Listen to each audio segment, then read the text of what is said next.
नमस्कार. राम राम. ओम श्रीमन्महागणाधिपते नमः. श्री सरस्वत्यै नमः. श्री गुरुभ्यो नमः. ओम नमो भगवते वासुदेवाय. ओम नमो भगवते वासुदेवाय. ओम नमो भगवते वासुदेवाय. नारायणं नमस्कृत्य नरं चैव नरोत्तमं देवीं सरस्वतीं व्यासं ततो जयमुदीरये. ओम श्री परमात्मने नमः. नमस्कार. पुढच्या सेशनला आपण सुरुवात करूया. 5वं सेशन आहे हे. आजच्या आपल्या ह्या 5व्या सेशन मध्ये तुम्हा सगळ्यांचे खूप मनापासून स्वागत. परमेश्वराने सांगितलेले महान तत्वज्ञान माझ्या वेड्या वाकुड्या बोलात तुमच्यापर्यंत पोहोचवण्याचं मी धाडस करते. आणि ते माझे वेडू वाकुडे बोल ऐकायला तुम्ही सगळे स्वतःचा अनमोल वेळ देताय, ऐकून घेताय आणि छान छान अभिप्रायही देताय, म्हणून मी तुमची खूप खूप कृतज्ञ आहे आणि परमेश्वरांच्या चरणावरही शरणागत आहे की त्यांनी मला ही संधी उपलब्ध करून दिली. आता आपण बघूया मागच्या सेशन मध्ये आपण काय बघितलं. आपण मागच्या सेशन मध्ये 21 ते 30 श्लोक अर्थातच सांख्य योगाचे बघितले. 11व्या श्लोकापासून भगवंतांच्या उपदेशाला सुरुवात झाली आहे आणि सुरुवातीलाच त्यांनी अगदी शिखराचे किंवा टोकाचे तत्वज्ञान प्रथम दिले. अगदी गंभीर स्वरूपाचे तत्वज्ञान दिले. आत्म्याच्या जीवनापूर्वीच्या आणि मृत्यूनंतरच्या स्थितीचे त्यांनी वर्णन केले आहे. त्या आत्म्याला देही आणि शरीरी असेही म्हटलंय. जन्म घेण्यापूर्वी आणि मृत्यूनंतर आत्म्याची स्थिती काय असते, तर दोन्ही वेळेस तो अव्यक्त स्थितीत असतो आणि दोन अव्यक्त स्थितीमध्ये आत्म्याचे मध्यंतर आणि आपले संपूर्ण जीवन प्रवास हा असतो आणि हा प्रवास संपला की आपल्याला परत अव्यक्त स्थितीत जायचे आहे. का बरं भगवंतांनी हे जड तत्वज्ञान सुरुवातीलाच सांगितले असेल? अनेक तत्वज्ञानांनी अनेक तर्क लावलेच असतील, पण आपण इतक्या खोलात नक्कीच शिरणार नाही आहोत. आपल्याला एवढंच समजून घ्यायचं आहे की अर्जुनाला स्वजनांच्या मृत्यूविरहाची तर भीती वाटतेच आहे, पण दुसरी भीती काय आहे त्याला, तर त्यांना मारून मी माझ्या डोक्यावर किती पापाचे ओझे घेणार आहे, ही भीती आहे त्याला. पण मग परमेश्वरांनी 18व्या श्लोकात काय सांगितले आहे? ह्याच याच्यातला म्हणजे अध्यायातला 18वा श्लोक, अंतमंत इमे देहा नित्य स्वप्त शरीरिण अनाशिनो प्रमेयस्य तस्मात् युध्यस्व भारत. 18वा श्लोक काय सांगितले त्यांनी? की ही शरीरे नाशवंत आहेत आणि जीवात्मा नित्य स्वरूप आहे. अंतवंत इमे देहा नित्य सोक्त शरीरिण, आणि हे काय आहे तर जीवात्मा नित्य स्वरूप आहे. म्हणून अर्जुना तू युद्ध कर, तस्मात युद्धस्व भारत. समजा अर्जुन मनाने खंबीर असताना, स्ट्रॉंग असताना, तर ह्या एका वाक्याचे तत्वज्ञान ऐकल्यावरच त्याने धनुष्याला प्रत्यंचा लावली असती आणि दे दणादण सुरू केलं असतं. पण तसे घडताना दिसत नाहीये ना, कारण अर्जुन या नावातच त्याचे वर्णन आले आहे. रुजू अंतःकरणाचा आहे तो, रुजू अंतःकरणाचा तो अर्जुन, सज्जन तो अर्जुन, मृदुभाषी तो अर्जुन, असा अर्जुन आहे. अर्जुनाचे दुःख आणि शोक इतका मोठा होता ना की ह्या एका श्लोकाने तो मुळीच नाहीसा होणारा नव्हता. मग परमेश्वरांना, भगवंतांना त्याला अनेक गोष्टी सांगायला लागल्या. सत काय, असत काय. सत काय तर ते ब्रह्मतत्व किंवा आत्मतत्व, आणि असत काय तर ज्यात परिवर्तन घडते ते असत. मग त्यांनी आपल्या जीवन प्रवासाच्या स्थित्यंतराबद्दल सांगितलंय. चौथ्या 4 अवस्था कशा असतात ते सांगितलंय. जी आपण लक्ष देत नाही, जी अवस्था, चौथी अवस्था देहांतर प्राप्ती, तिच्याबद्दल सांगितले. आणि काय सांगितलं, तर जीवन हे मध्यंतर आहे. आधी आत्मा अव्यक्त असतो, मग व्यक्त होतो आणि नंतर परत अव्यक्त होतो. म्हणजे हे मध्यंतर आहे. ते सांगताना ते काय म्हणाले, कौमार यौवने जरा आणि देहांतर प्राप्ती. मग अव्यक्तच अशा आत्म्याचे नाना तऱ्हेने वर्णनही केले आहे. मग मात्र एक पायरी खाली उतरून सर्वसामान्य लोक कशी विचार करतात आणि त्या विचारांमधल्या सुधारणा सांगायला सुरुवात केली. 31वा श्लोक बघूया. स्वधर्मपि चावेक्ष न विकंपितुम अर्हसि धर्मादि युद्धाचेयोन्यत क्षत्रियस्य न विद्यते. आधी अर्थ बघूया. च म्हणजे तसेच, स्वधर्मम म्हणजे स्वतःचा धर्म, अवेक्ष म्हणजे लक्षात घेऊ, अपि म्हणजे सुद्धा, विकंपितुम म्हणजे भय बाळगण्यास, न अर्हसी तू योग्य नाहीस. ही कारण क्षत्रियस्य म्हणजे क्षत्रियाच्या बाबतीत, धर्म्यात म्हणजे धर्मयुक्त, युद्धात म्हणजे युद्धापेक्षा वरचढ, अन्यत दुसरे कोणतेही श्रेय म्हणजे कल्याणकारी कर्तव्य न विद्यते नसते. म्हणजे काय सांगतात परमेश्वर आता, धर्म काय आहे ते सांग. धर्म काय आहे हे आपण बघितलंय बरं आधी. धर्म म्हणजे कोड ऑफ कंडक्ट, आचरणशास्त्र, वर्तणुकीची योग्य पद्धत म्हणजे कोड ऑफ कंडक्ट.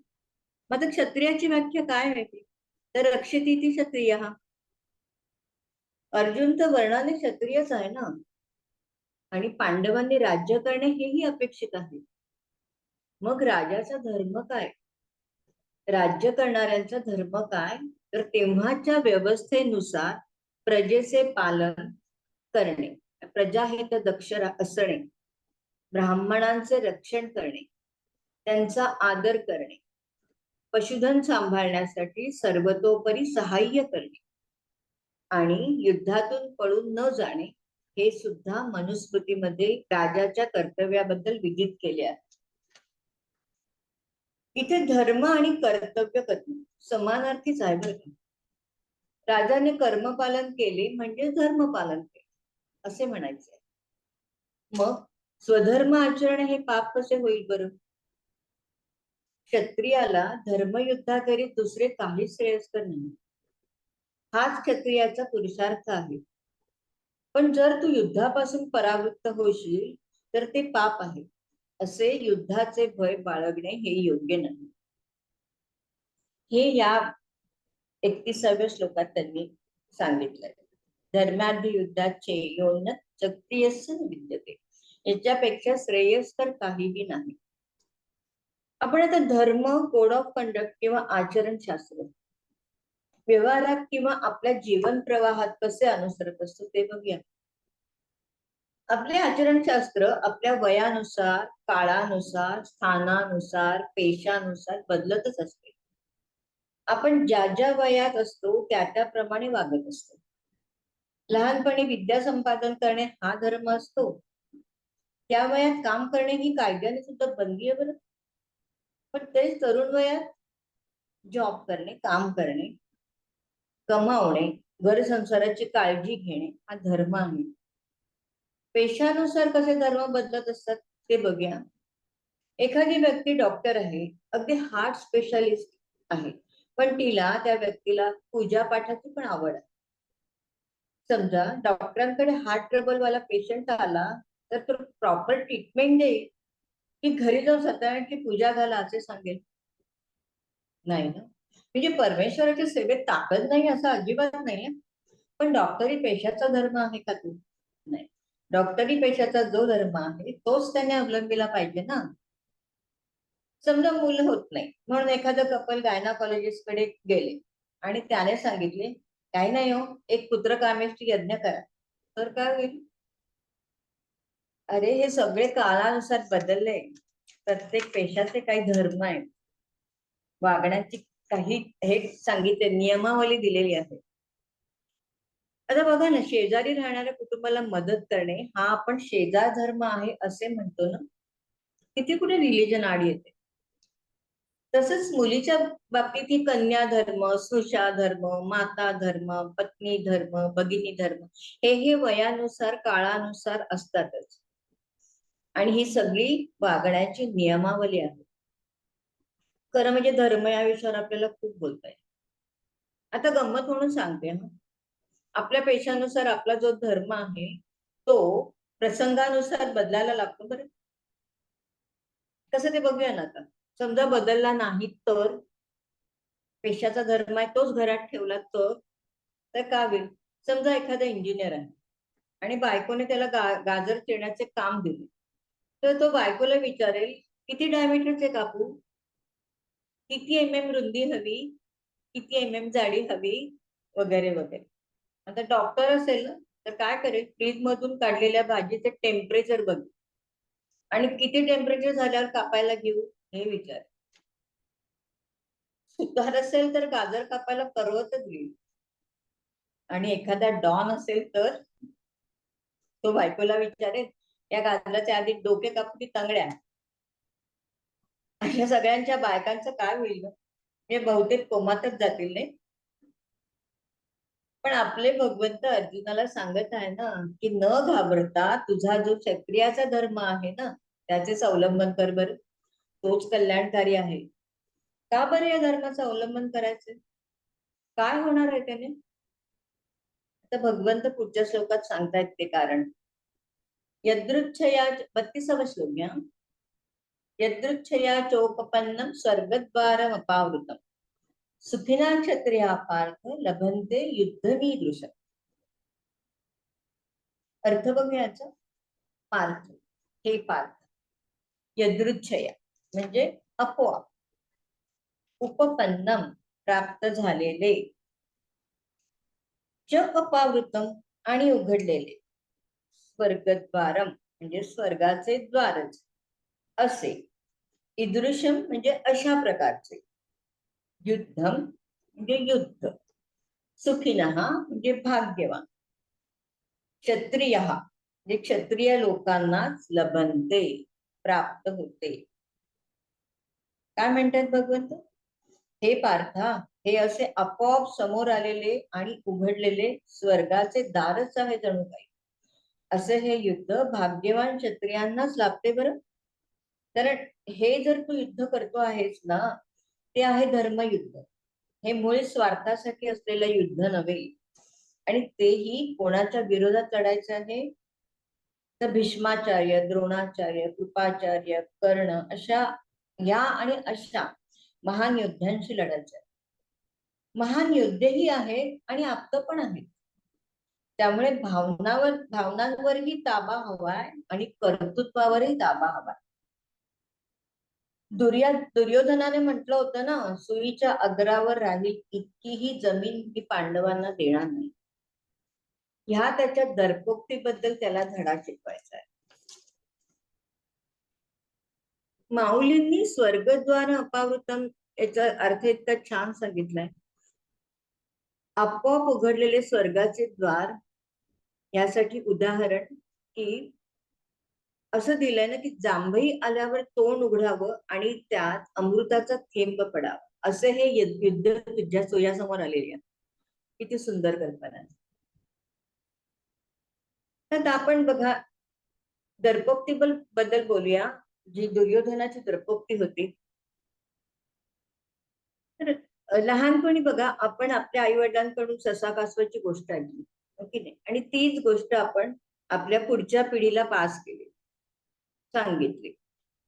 पण कशी पास केली, तर फक्त गोष्ट आहे, लहान मुलांना रमवण्यासाठी आहे, रिझवण्यासाठी आहे, हाच फक्त उद्देश ठेवला.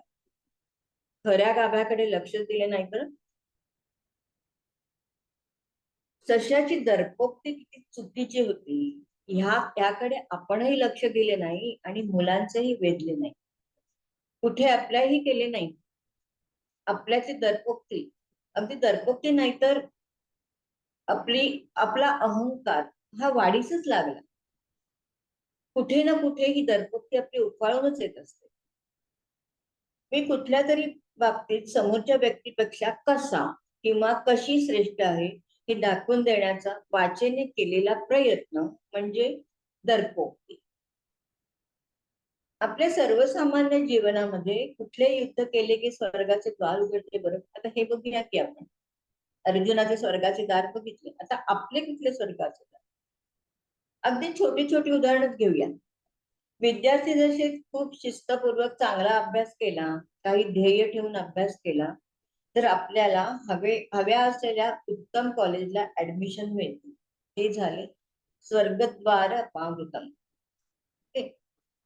आपण जो पेशा करतो किंवा जी नोकरी करतो तिथे आपले 100% एफर्ट देणे, इमानदारी, प्रामाणिकपणा दाखवणे, त्याने कदाचित वरची पोस्ट लवकर मिळू शकते, एखादे फायनान्शियल बेनिफिट मिळू शकते.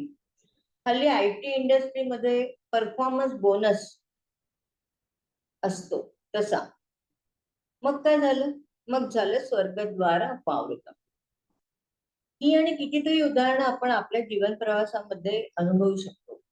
पण भगवंतांनी सांगितलेल्या प्रत्येक वाक्याचा, श्लोकाचा अर्थ नीट समजावून घेतला तर, म्हणून मला असं वाटतं ना की तरुणांनी हे श्रीमद भगवद्गीता आणि त्यातला उपदेश समजून घेतला तर पुढचं त्यांचं आयुष्य सरळ सोपं होईल. पुढचा श्लोक बघूया आपण, 33वा. अथ चेत् धर्म्यम संग्रामन्न करिष्यसि ततः धर्मं कीर्तिंच हित्वा पापम वाप्स्यसि. आता अर्थ बघूया.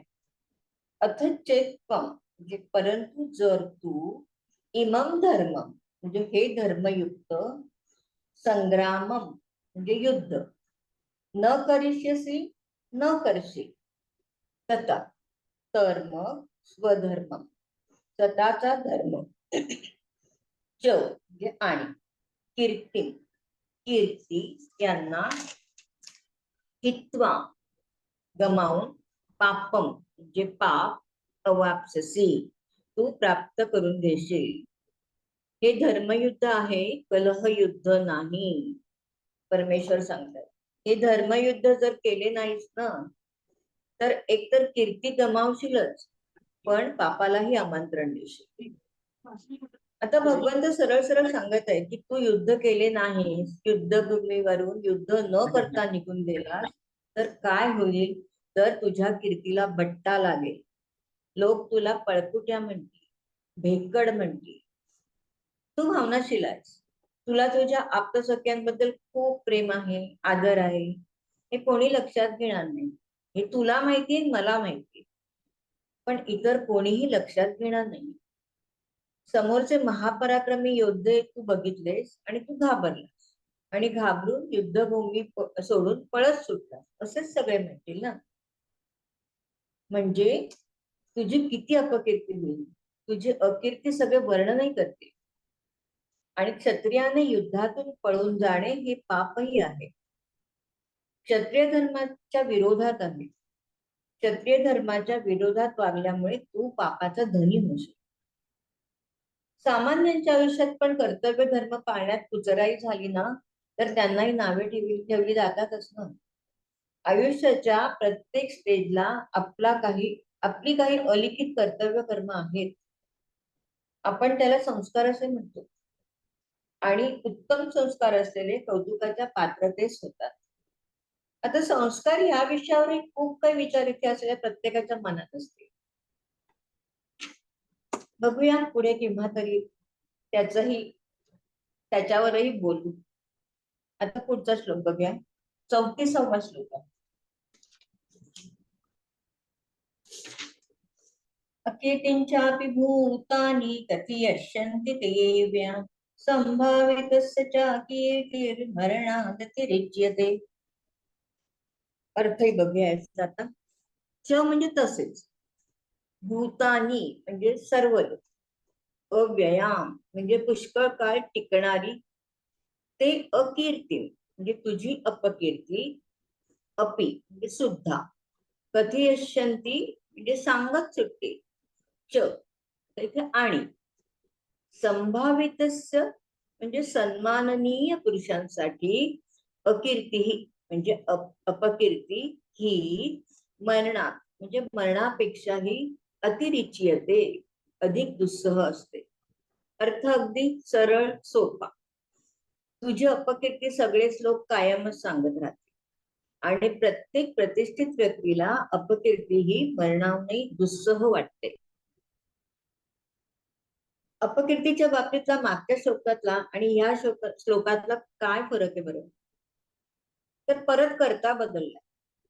मागच्या श्लोकात म्हटलंय कीर्तीन टिक्वा म्हणजे कीर्ती गमावून बसशील. हो तर तू.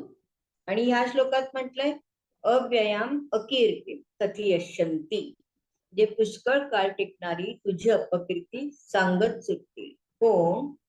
तर लोक, जन.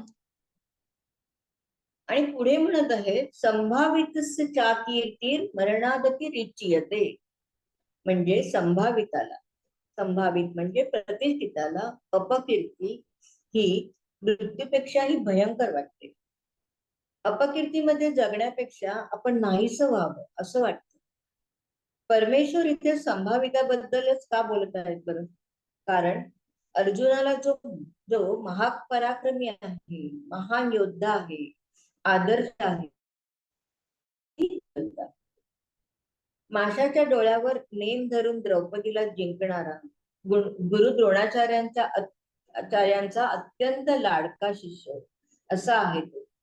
मग असा अर्जुन किती सन्माननीय आहे. त्याला ते एका ह्या संभावित शब्दाने त्याच्याबद्दलची मतं काय आहेत याची आठवण करून देतात. स्वतःच थोरलेपण, स्वतःचा मान सन्मान हे सगळं तो आता विसरलाय ना.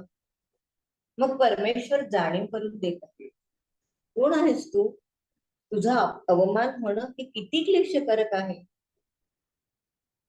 आता हे बघा सामान्य जन पण अपकीर्तीला घाबरतात ना. अगदी एक विमनस्क करणारी बातमी असते. 10वीचा पेपर कठीण गेला दरवर्षी असतेच. 10वीचा पेपर कठीण गेला म्हणून स्वतःला संपवणारी मुलं. अशा पुढे येणाऱ्या संकटाची चाहूल लागली म्हणून स्वतःचं मौल्यवान आयुष्य संपवण्यासाठी उद्युक्त होणं त्याला काय म्हणावं बरं? पण परमेश्वर भगवंत काय म्हणतायत? पळपुटा, भेकट ही विशेषणं लावतात.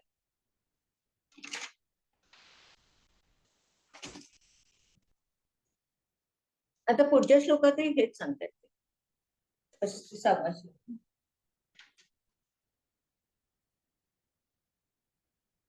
भयाद्रणादुपरतं हंसन्ते त्वां महारथाः ये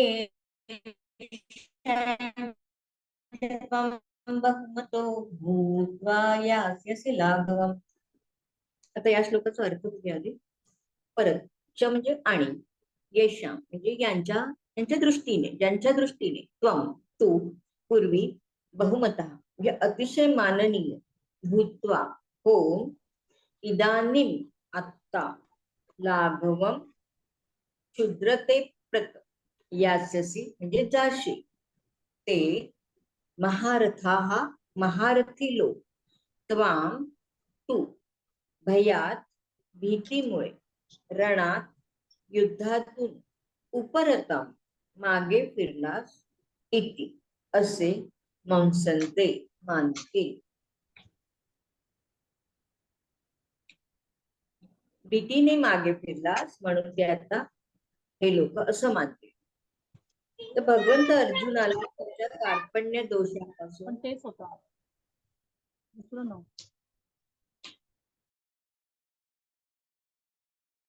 ताई तुम्ही म्यूट झालाय, अनम्यूट करा.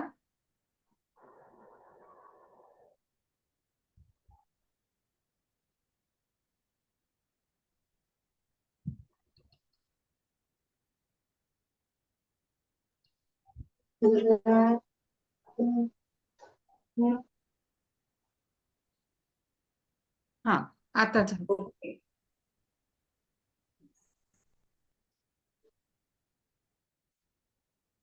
हे कळला होता ना श्लोक का परत म्हणायचं?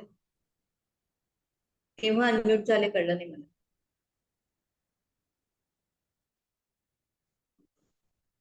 परत एकदा म्हण, भयाद्र परत एकदा म्हण. ओके.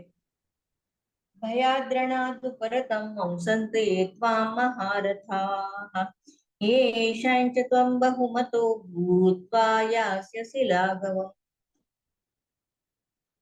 आता बहुमतः म्हणजे अतिशय माननीय, भूत्वा म्हणजे हो, इदानीं म्हणजे आत्ता, आणि च म्हणजे आणि, येशां म्हणजे ज्यांच्या दृष्टीने, त्वं तू पूर्वी माननीय होता हेच म्हटलंय. लाघवन म्हणजे क्षुद्र ते प्रत यास्यसी जाशी, ते महारथः म्हणजे महारथी लोक, त्वाम तू, भयात म्हणजे भीतीमुळे, रणात युद्धातून, उपरतम मागे फिरलास, इति असे मंसनते मानतील.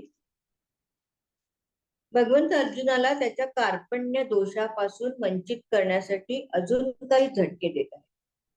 कार्पण्य दोष या शब्दाचा अर्थ आपण मागे बघितलाय. ते म्हणतायत ज्यांच्या दृष्टीने तू आधी अतिशय आदरणीय होतास, त्यांच्या दृष्टीने तू आता तुच्छ ठरशील. लाघव म्हणजे तुच्छ. ते तुला भिवून युद्धातून पाय काढला असे म्हणतील. ते कोण? तर ते महारथी असे म्हणतील, आम्हाला पाहून घाबरला. तर गंधर्व यक्ष यांच्याशी युद्ध करून अर्जुनाने त्यांना नामोहरमही केले होते. अज्ञातवासात आणि 12 वर्ष वनवासात असतानाही त्याचे आयुष्य सोपे नव्हते. आणि आता असं बघा, माणसांचा स्वभाव कसा असतो. तुम्ही खूप चांगल्या गोष्टी केल्या, पण एखादी चूक केली असेल तर तीच हायलाइट होते. चांगल्या गोष्टी सगळ्या मागे पडतात. या बाबतीत तर माझ्या आईचा एक खूप सुंदर सिद्धांत होता, तुमच्याशी शेअर करते मी तो.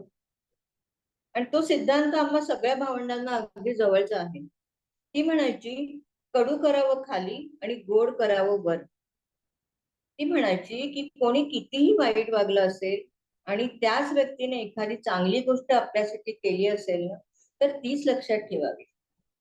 आणि ह्या तिच्या सिद्धांतावरच ती चालायची. अत्यंत आदरणीय व्यक्तिमत्व. पण सामान्य जनांचा नियम मात्र वेगळा आहे. भगवंत सांगत आहे की तुला तुच्छ ठरवलं जाईल. हे अर्जुनासाठी किती वेदनाप्रद होतं. अपकीर्तीचा डाग कल्पांतापर्यंत राहील असं म्हणतात ते. तर हाच विचार भगवंत अजून पुढच्या श्लोकात दृढ करत आहे. आणि स्वधर्माविषयी प्रत्येकाने जागृत राहिले पाहिजे, नित्य दक्ष राहिले पाहिजे असंही परमेश्वर सांगतो. पुढचा म्हणजे आता 36वा श्लोक बघतोय आपण. अवाच्य वादांश बहुन वदिष्यन्ति तवाहिताः निंदन्तस्तव सामर्थ्यं ततो दुःखतरं किम्. अर्थ बघूया. तव अहिताः म्हणजे तुझे वैरी लोक, तव सामर्थ्यम म्हणजे तुझ्या सामर्थ्याची, निंदन्तः निंदा करीत, बहुन म्हणजे पुष्कळ, अवाच्य वादन म्हणजे सांगण्यासारखी नसणारी वचने, च वदिष्यन्ति सुद्धा बोलतील, ततः त्यापेक्षा, दुःखतरम अधिक दुःखदायक, किम आणखी काय असेल बरं. आता हा झटका मात्र थोडासा जोरदार आहे बरं का. आतापर्यंत ते म्हणत होते की इतर सामान्य जन आणि इतर महारथी तुला नावे ठेवतील, पण आता म्हणत आहेत की तुझे शत्रू तुझ्या सामर्थ्याची निंदा करतील, तुला पुष्कळसे नको नको ते बोलतील. याहून अधिक दुःखदायक काय असणार आहे. तर तुझे शत्रू तुला नावे ठेवतील हेच दुःखदायक आहे. आपल्या माणसांनी एक वेळ दूषणं दिली ना तरी चालतात, कारण आपल्यावर प्रेम करणारे असतात. पण शत्रूंनी नावे ठेवली तर कसं चालेल.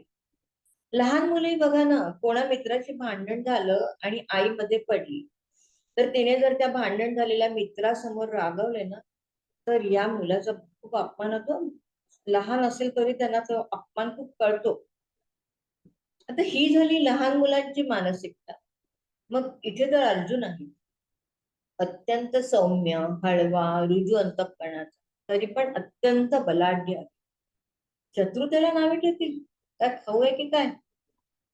इथे सगळे भगवंतांचं काउन्सिलिंग चालले आहे. तर भगवंत खरे मानसोपचार तज्ञ आहेत. अर्जुन आपल्या ध्येयापासून परावृत्त झाल्यावर त्याला नाना तऱ्हेने जागेवर आणत आहे. इतके सुंदर श्लोक आहेत ना हे. अवाच्य हा शब्द घेऊया. अवाच्य म्हणजे न बोलण्यासारखी भाषा. अशाही भाषेत तुझी निंदा नालस्ती होईल असं म्हणतात भगवंत. आणि ही मात्र तुझ्या यशाला, तुझ्या कर्तृत्वाला काळवंडून टाकणारी आहे. परमेश्वर स्वतःही खरं म्हणजे जरासंधाने हल्ला केल्यावर रणभूमी सोडून निघून आले होते. जरासंध मथुरेवर भगवंतांना त्रास देण्यासाठी वारंवार हल्ला करायचा. मथुरावासियांना अतिशय कष्टात दिवस काढायला लागत होते. अत्यंत त्रासलेले होते. तेव्हा प्रजाहितासाठी मथुरा सोडण्याचा निर्णय भगवंतांनी घेतला. त्यांना तेव्हा नाव काय पडलं? तेव्हा त्यांना नाव पडलं रणछोड दास. आता भगवंतांना त्याचा निपात करणं काही अवघड होतं का? पण त्याची वेळ अजून आलेली नव्हती ना. भगवंतांचे स्वतःचे काही हिशोब होते. त्यामुळे त्यांनी मथुरा सोडणे हा पर्याय निवडला. आता बघा, जरासंधांमुळे भगवंतांना रणातून परतावं लागलं.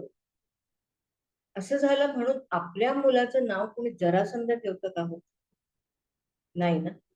पण राजस्थानमध्ये मात्र मुलाचं नाव रणछोडदास ठेवतात आणि अभिमानाने ते मिरवतातही. भगवंतांना या नावाचा, त्यांना ठेवलेल्या या नावाचा काही फरक पडला नाही. कारण ते 4थ्या अध्यायात म्हणतात पुढे, नमां कर्माणि लिंपन्ति नमे कर्म फलेस्त्वा इति मायो विजानाति कर्मभिर नस बध्यते. असं 4था अध्याय यायचा आपला. पण तिथे त्यांनी दिलं एक्सप्लेनेशन सगळ्याच. काय म्हणतात ते, की मला कुठल्याही कर्मफळाची स्पृहा नाहीये ना, आणि इच्छाही नाहीये, अपेक्षाही नाहीये. माझ्या या वरील कर्माने मला नावं ठेवली गेली असते, पण याचा मला काही फरक पडत नाही. कर्मफलाची स्पृहा नाही म्हणून मला कर्मबंधन नाही. आणि अशा प्रकारे मला जो जाणतो ना, तोही कर्मबंधनापासून मुक्त होतो बरं का. कारण माझे अनुसरण करणारा असतो. किती सुंदर सांगितलं त्यांनी. खूप छान छान आश्वासनं दिली आहेत त्यांनी. आता पुढचा 37वा श्लोक. हतो वा प्राप्स्यसे स्वर्गे जित्वा वा भोक्ष्यसे महीम् तस्मादुत्तिष्ठ कौन्तेय युद्धाय कृतनिश्चयः. अर्थ बघूया. वा म्हणजे हतवा, अथवा त्वं हतः तू युद्धात मारला जाऊन, स्वर्गम म्हणजे स्वर्ग, प्राप्स्यसि म्हणजे प्राप्त करून देशील, वा युद्धे म्हणजे अथवा युद्धात, जित्वा जिंकून, महिम पृथ्वीचे राज्य, भोक्ष्यसे तू भोगशील. तस्मात कौंतेय म्हणून हे अर्जुना, युद्धाय युद्ध करण्याचा कृतनिश्चय म्हणजे निश्चय कर. उत्तिष्ठ उठून उभा राहा. काय म्हणतात ते? हे आहे धर्म.